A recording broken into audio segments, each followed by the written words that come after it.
I want to bring in Jay Jacobs, Global X Fund's Senior Vice President. Jay, talk to us about how you are navigating this. There is really no precedent for what we're going through. Nobody knows how this is going to play out. So how do you take it day by day, if you will?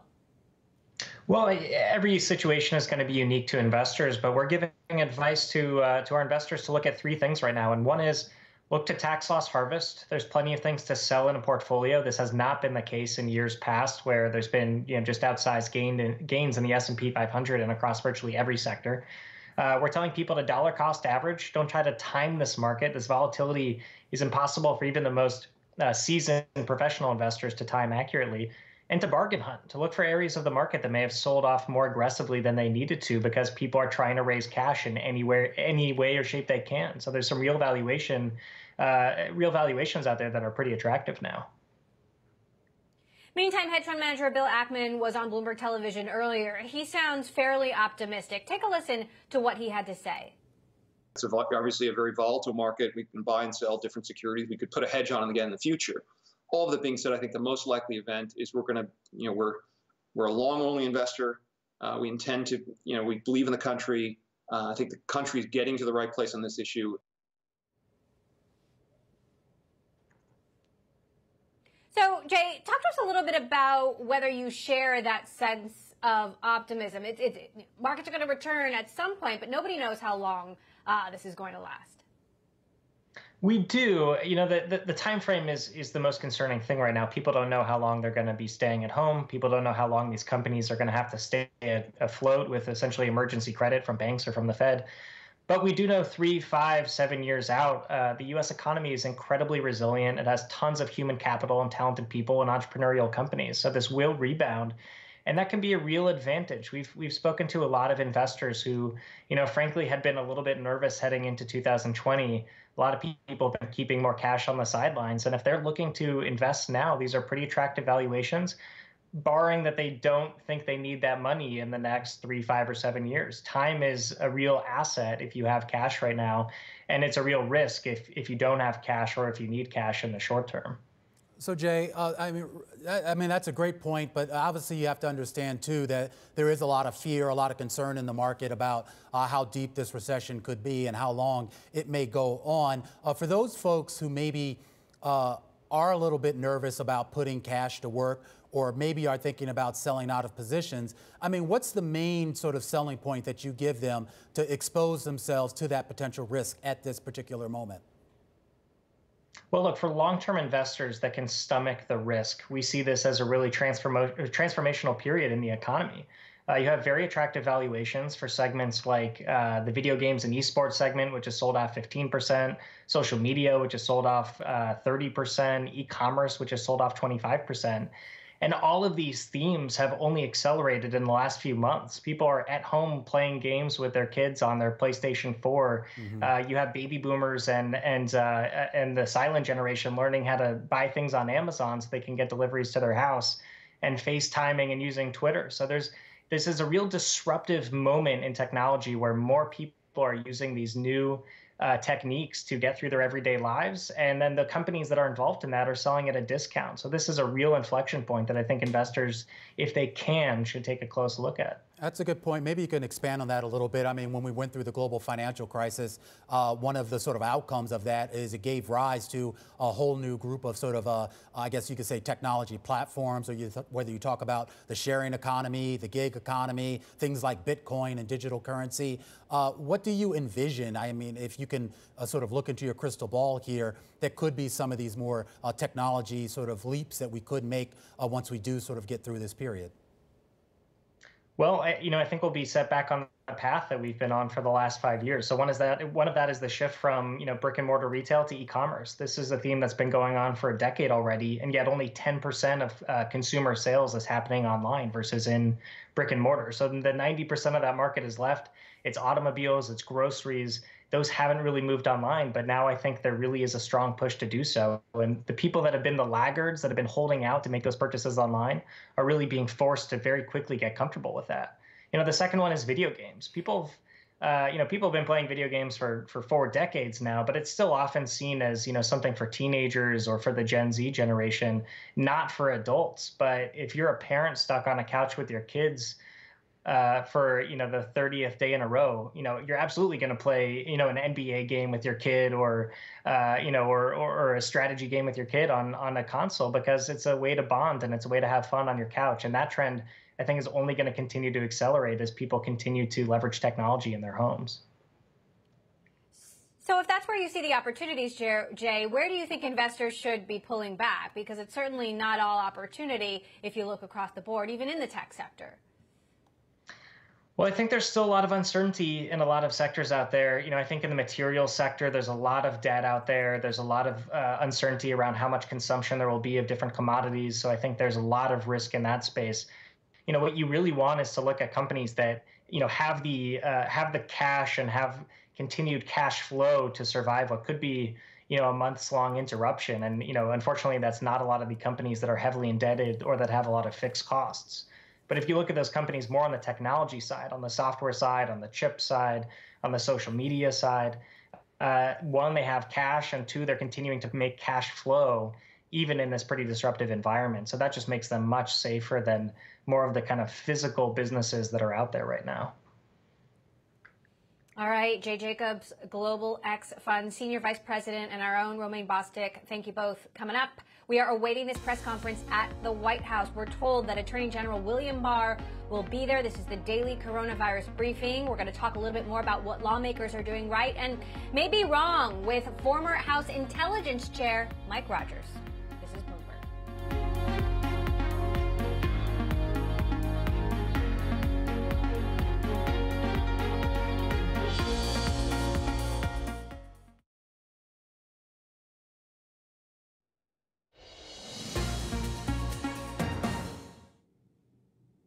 Health officials around the world are stressing the importance of social distancing, closing schools, shutting down work. But Bloomberg has learned that President Trump is considering reopening the United States perhaps sooner than some might expect, despite the rising number of coronavirus cases. I want to bring in Bloomberg's Anna Edgerton now from Washington. So, Anna, we're waiting for this press conference to start at the White House. But as far as we understand it, where is the White House and the president's thinking right now on, whether we're ready to reopen again when we seem to be still in the middle of a crisis?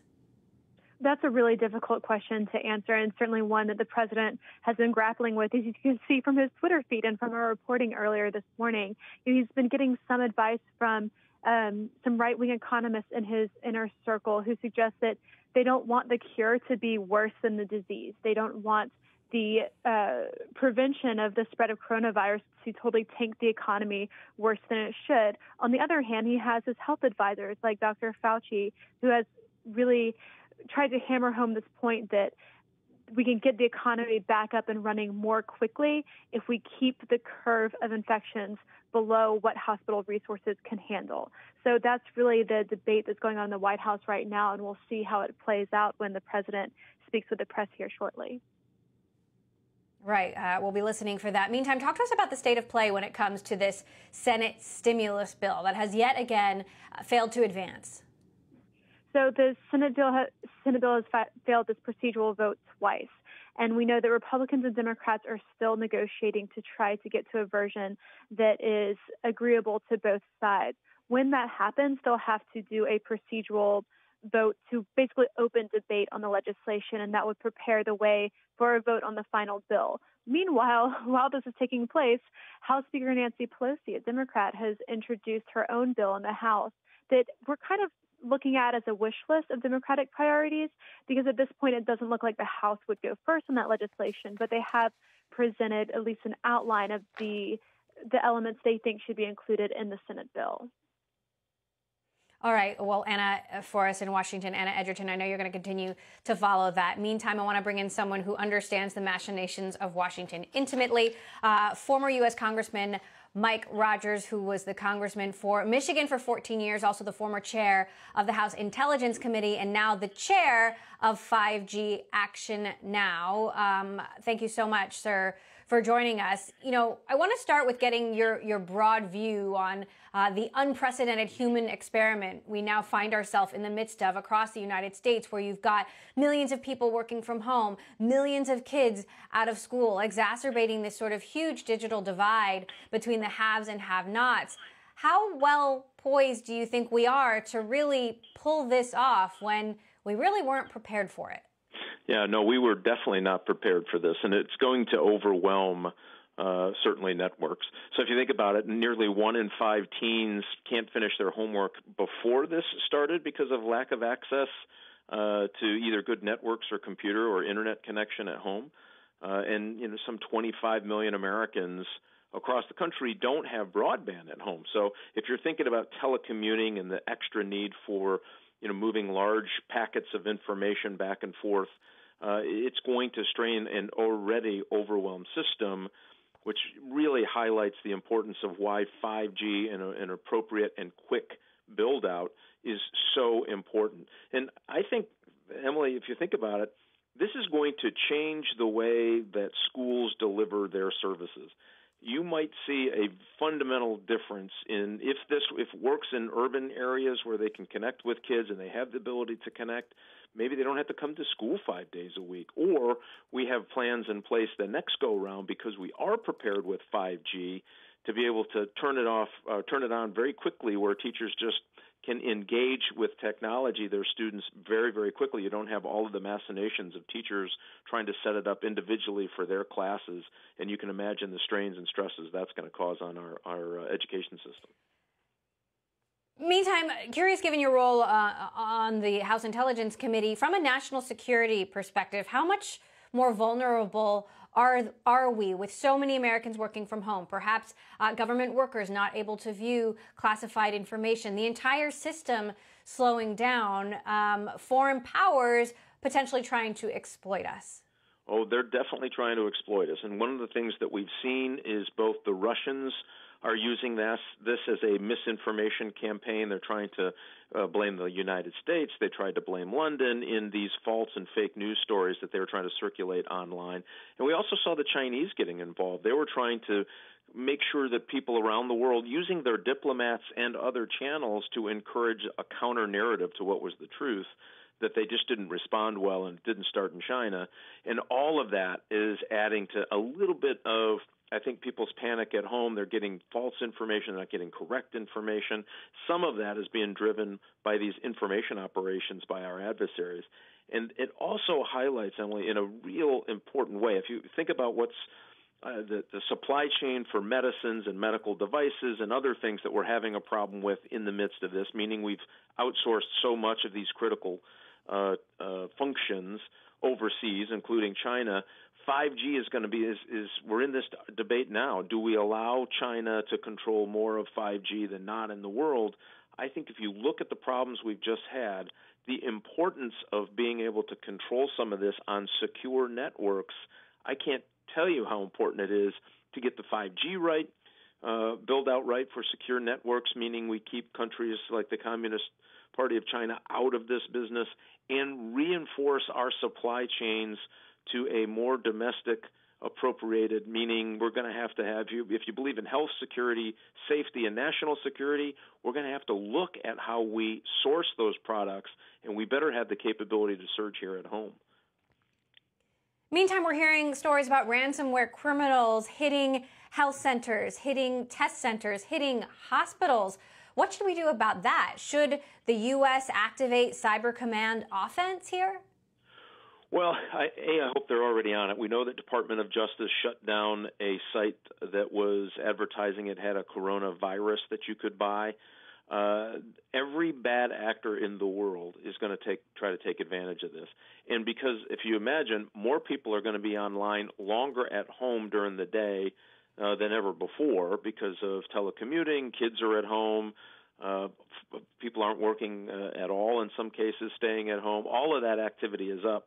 Bad guys know it, and they're going to try to target these folks in any way they can. So imagine this kind of confluence, this nasty stew being developed of adversarial countries trying to put out false narratives.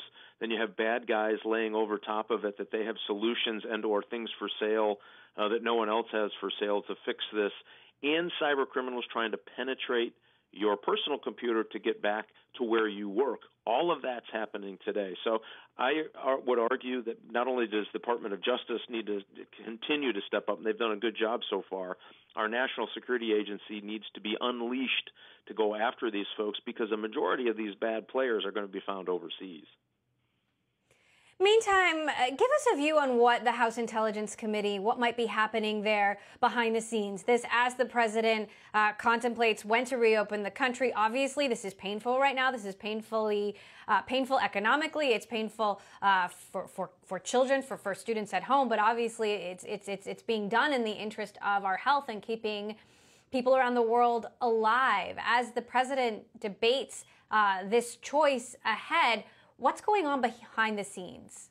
Well, let me tell you what I hope is happening, and we know that there's contractor issues about contractors. Do they have the ability to continue to work in the intelligence mission set, in defense of the United States mission set? So I'm hoping that they are doing continuity of service across the intelligence community. Really, really important, because remember, those countries still they have some bad actors who are deployed around the world to do bad things. We have U.S. personnel deployed around the world to stop bad actors from doing bad things. We need to make sure that they are all continuing their mission set, that they're healthy, and that we can continue to get the right kind of intelligence information to our policymakers to make sure that they're not only keeping track of what's going on here domestically. That's certainly very, very important. But they also have to keep your eye on the people who want to do bad things to the United States. And unfortunately, that list is alive and well. All right. Former Congressman Mike Rogers, chair of 5G Action Now. Always good to have you here on the show. Coming up, we're going to bring you to that press conference at the White House. Stay tuned. This is Bloomberg.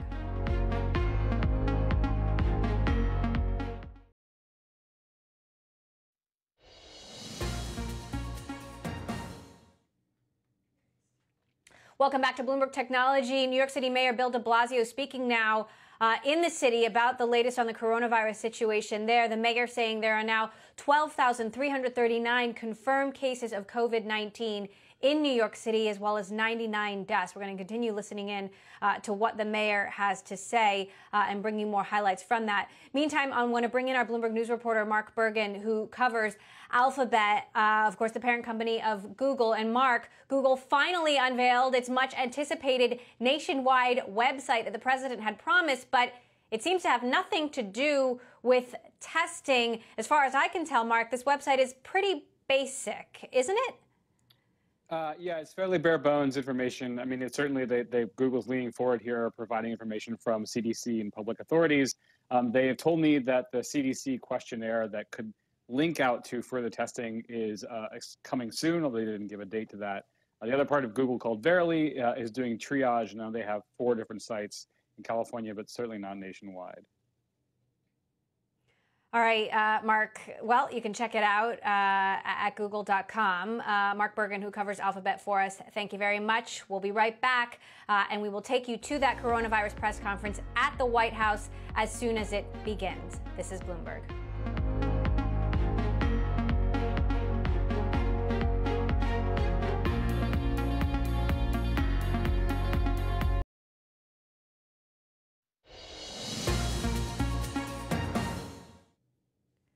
Welcome back to Bloomberg Technology. I'm Emily Chang. We are going to be going to the White House momentarily to bring you the president's daily briefing on the coronavirus. We're told that Attorney General William Barr will be there today, so we'll be listening in for that and bring you to the White House as soon as that press conference begins. It's scheduled to start momentarily. Meantime, I want to talk about the state of schooling and online learning across the country. Millions of students across the United States have now been out of school for about a week. And of course, 1 in 5 students doesn't have access to the internet or even a computer. So this is not so easy for everyone. I want to bring in Sal Khan, founder and CEO of Khan Academy, a vital organization that's been helping a lot of parents through this time, but of course not as helpful if you don't have the technology to make it work. Sal, thank you so much for coming back here. We had you on last before schools had closed, and now we are in the middle of this. So you're seeing this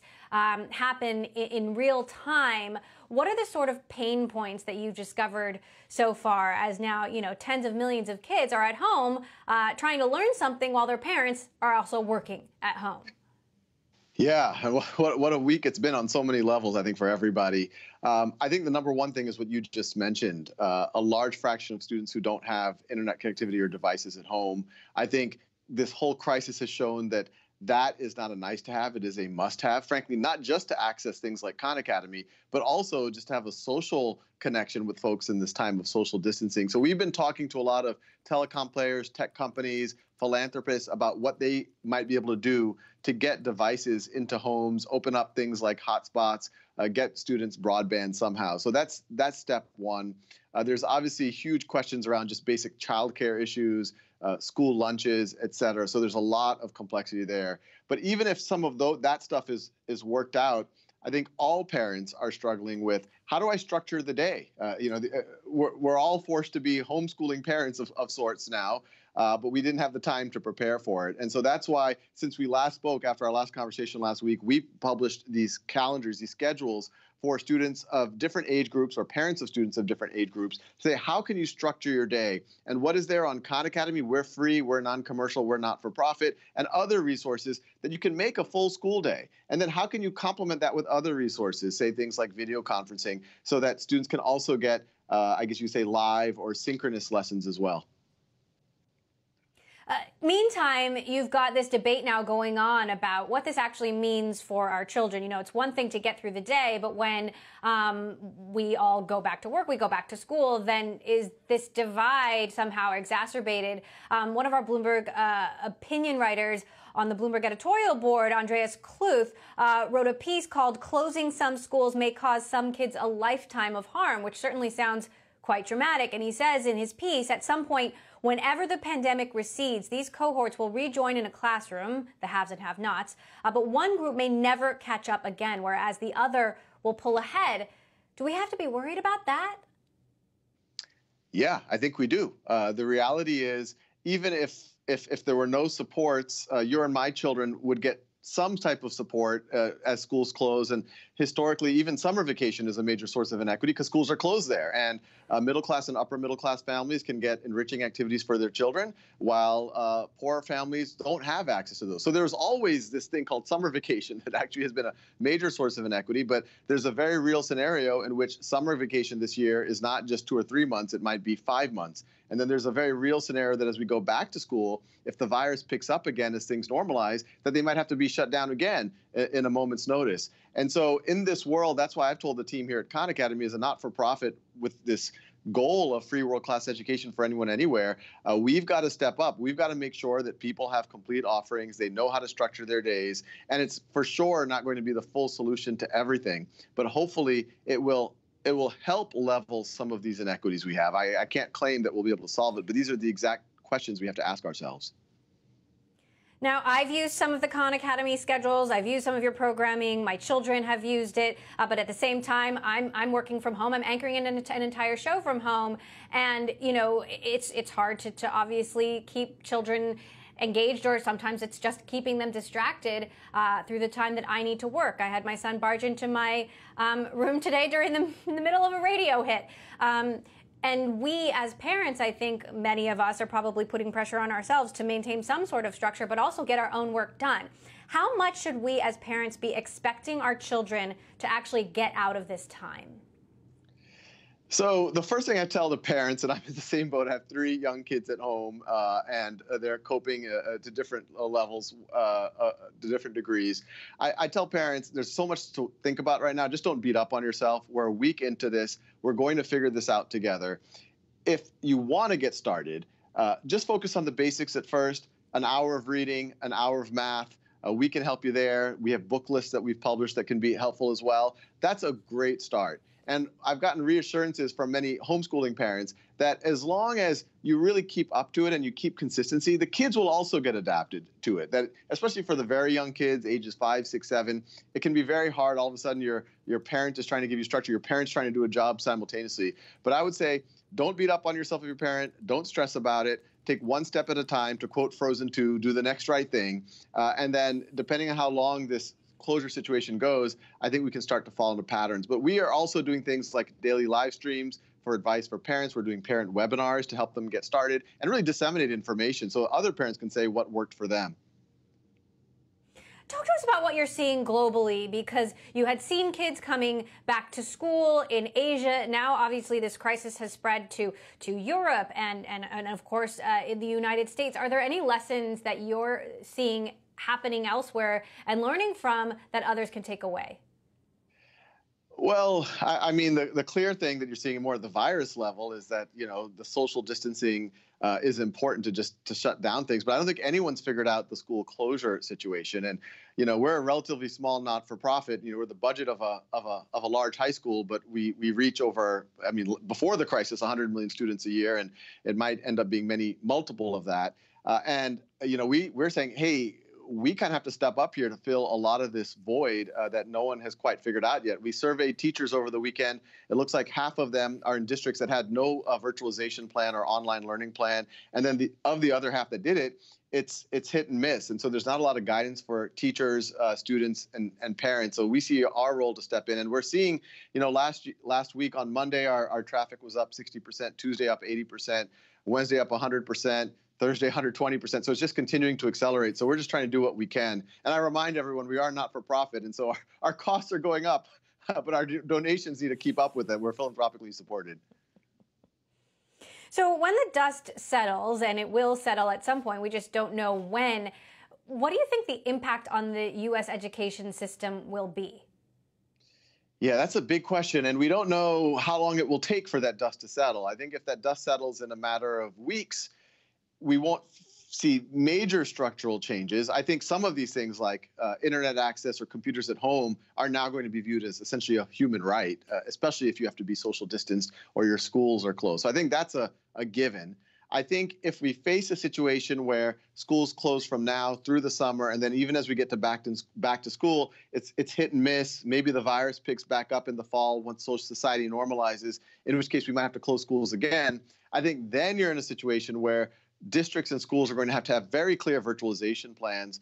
And I think those virtualization plans, they can't just be doing something completely different when schools are closed and something different when schools are open, because it might happen with a day's notice. So some element of the personalization online learning needs to be happening during the school year. And maybe it's 20% of the regular school year. But then when the schools have to get closed, then they can lean much more on that part of the solution while still creating ways for teachers and students to interact on things like video conferencing. Fascinating. Certainly a massive experiment at a scale we could never have imagined. Saul Khan, founder and CEO of Khan Academy, thank you. I know you're really busy. Thank you for taking time to talk to us. We are going to get to that White House press conference. We are standing by for the president and the attorney general to speak to the American people. We will get there shortly. Meantime, there is a huge shortage of medical staff and supplies. We're going to be talking to the CEO of Incredible Health, a company that's trying to combat that next. This is Bloomberg.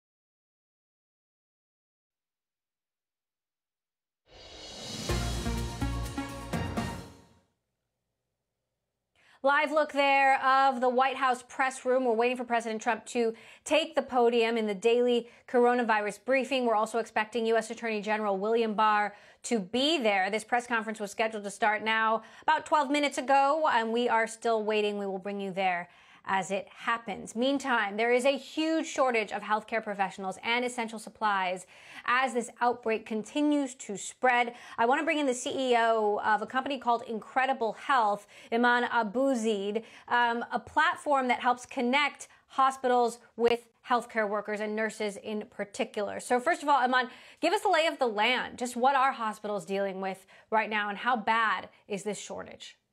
Yeah, so even before the coronavirus pandemic, our country was suffering from a huge nursing shortage. Healthcare became the biggest labor sector in our country in 2018. And by 2024, we're going to be 1 million nurses short. So our demand for healthcare as a country keeps going up as our population ages and there are simply not enough workers in the health system. Now, this has become even worse now that the COVID-19 pandemic has started and the shortages are becoming very acute of workers. So talk to us about some specific. Where are they seeing shortages? Where are you seeing the most shortages in particular? Most shortages in particular are in urban areas, particularly in certain specialties like the ER, the ICU, and infectious disease as well. What we are seeing is a slowdown of hiring in the OR because a lot of hospitals have delayed or postponed their elective procedures. And so a lot of those OR nurses are being asked to float to the ER and the ICU. Now, as I understand it, hiring has been difficult because you've got the situation where nurses actually can't clock the hours that they need to meet certain requirements to actually, get the certifications that they need to become full-fledged nurses. Is that the case, and how are hospitals getting around that? Yeah, so one thing that we've done recently for nurses is we launched a first-of-its-kind platform for continuing education units, CEUs, that are completely free for every single nurse in America. This is something we had in the works even before COVID-19, and we decided to launch it early and accelerate it because these are education units that nurses need to obtain licenses and to keep them active as well. And this is a cost that nurses were incurring out of pocket. $240 million a year was being spent by nurses on their continuing education units. And on Incredible Health, it's now available completely for free. So hopefully that helps more nurses come back to the workforce as well. Well, and those nurses need incentives. I mean, this is a terrifying time. It's a terrifying time to be a healthcare worker. How are you, or how can hospitals incentivize some of these folks to get back into the workforce and to do this life-saving but very difficult work? Yeah, so this is in general a group of workers that are underappreciated and overworked even during normal times.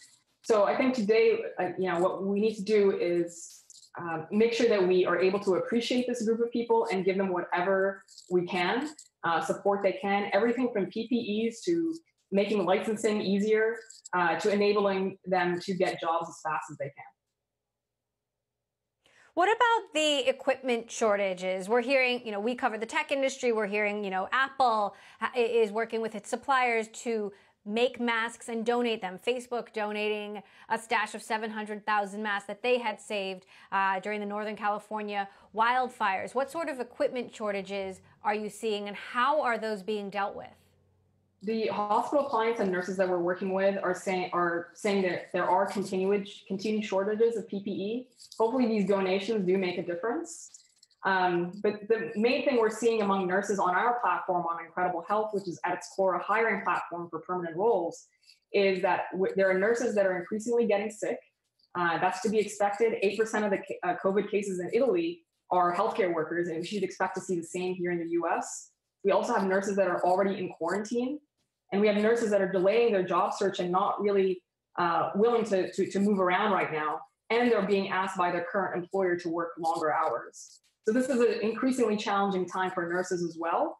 And that's something we need to take into consideration as hospitals staff up. Certainly. All right, Iman Abuzaid, CEO and founder of Incredible Health. Incredible work you are doing, especially at this time. Thank you so much for joining us. Meantime, we are still waiting for the president to take the podium at the White House coronavirus briefing. Attorney General William Barr, as we understand it, will also be there. The briefing now about 20 minutes late. We'll bring you there as soon as it starts. Also coming up, we're going to talk about the tech sector, which companies will make it through this and how, with our own Brad Stone. That's next. This is Bloomberg.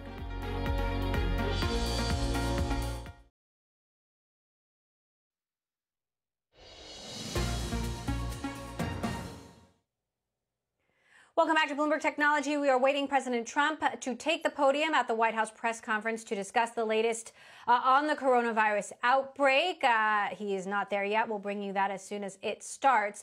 Meantime, I want to take a closer look at the tech sector and how various companies are thriving or not through this global pandemic. I want to bring in our Bloomberg senior executive editor, Brad Stone. Brad, you've been taking a look at which tech companies will survive, thrive, or suffer through this outbreak, and your answer is none of them are winners in this endeavor. You know, talk to us about that conclusion. Yeah, certainly no winners. I mean, look, already tens of thousands of deaths around the world from the coronavirus, hundreds of thousands infected. All the tech companies have employees working from home, and so right, no winners, but certainly there are companies that are positioned to thrive. And I broke those companies down into three categories. The first is really the last mile companies. So Amazon, which is hiring 100,000 workers, Walmart 150,000. Instacart today said they were going to hire 300,000 temporary workers to deliver groceries. Another kind of company that will thrive is the cloud companies, right? So AWS and Microsoft, IBM, Google, which is providing the backbone for all this work from home activity that's going on now. And then the companies that are allowing us to connect and to work from home. And so you have Zoom video communications. Its stock has basically doubled over the last 6 months, and new apps like House Party that people are discovering to simply stay connected with friends. Just downloaded House Party myself, Brad. Let's talk a little bit about Amazon, because that, I know this is one of your areas of expertise, and Amazon has gotten a lot of attention. They're the ones that are providing these essential supplies, and yet so many of the supplies we just can't get on Amazon. In fact, if you're ordering just about anything, delivery times are delayed. What does that mean for Amazon at the end of this? Well, and this is very intentional. And this is, I think, one of the factors that is going to allow some companies to survive or thrive, which is that Amazon and Walmart, too, to a certain extent, have basically turned their operations around on a dime. Okay, they have basically turned their supply chains into delivery vehicles for essential products. And so that's everything from, toilet paper to fresh food and other groceries that people need, particularly the elderly and people who are immune compromised. And I think Amazon sees itself as playing an important role, as well as Instacart and Walmart and other food delivery companies. And so what they've done is they've basically deprioritized non-essential items and in effect hurt the sellers of those items quite a bit during the crisis. But that's very intentional. Jeff Bezos wrote a note to Amazon's 800,000 employees about that. He said he's spending all of his time on it. And I do think that if we extrapolate a little bit, it's the kind of companies with this sort of leadership, I don't want to say autocratic leadership, but leaders who really have a grip on their organizations and can turn the operations around quickly that are going to come out of this. Right. And quickly, let's talk a little bit about Twitter. Twitter withdrew its first quarter guidance today amid all of this uncertainty. That has to not be a good sign. Yeah, and Twitter, I would put it into the second category that I wrote about, survivors. On the one hand, activity on Twitter is up. Jack Dorsey in his statement said up 23% this quarter over a year ago. Google and Facebook, you can imagine that the social activity is way up. People are searching for more things, but the online advertising market is going to be hit. When you look at the big advertising categories, travel, entertainment, food, all those categories are suffering. So what Ned Siegel, Twitter CFO, said in that statement is that there had been a significant hit around the world, and they had to withdraw their guidance. I think we'll see more of that from a lot of companies in the next few weeks. Okay, our senior executive editor, Brad Stone. Brad, thank you. Meantime, I want to talk about a new partnership between the White House and IBM, as well as the Department of Energy, to tap the value of supercomputers to target COVID-19 research. Earlier, Dario Gil, the IBM Director of Research, was on Bloomberg Television. Take a listen to what he had to say.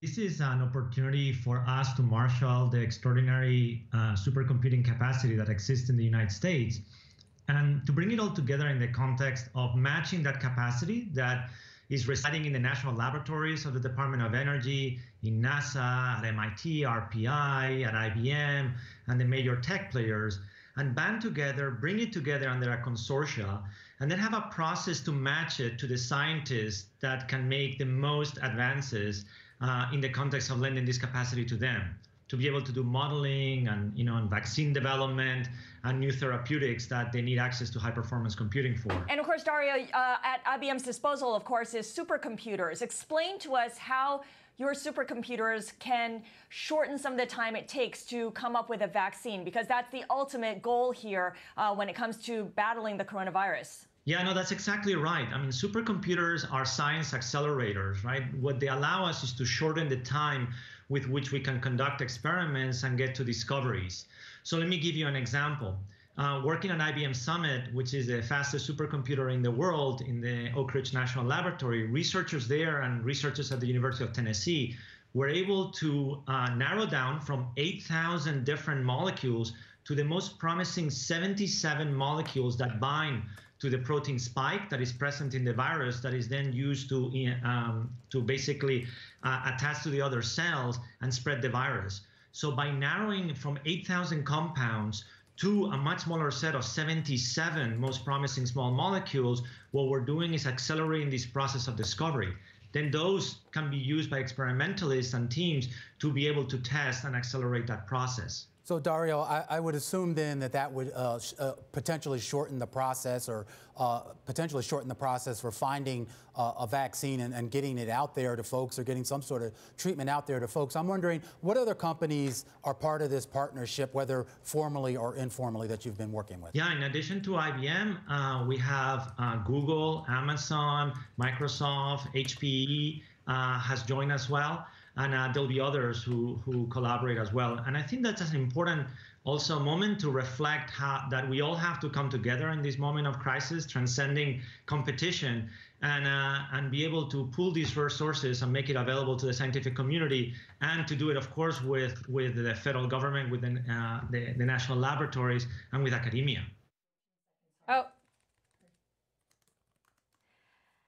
And that is Dario Gil there of IBM. Coming up, we are going to bring you to that White House press conference as soon as it starts. Stay with Bloomberg Television. More coming up around the world. This is Bloomberg.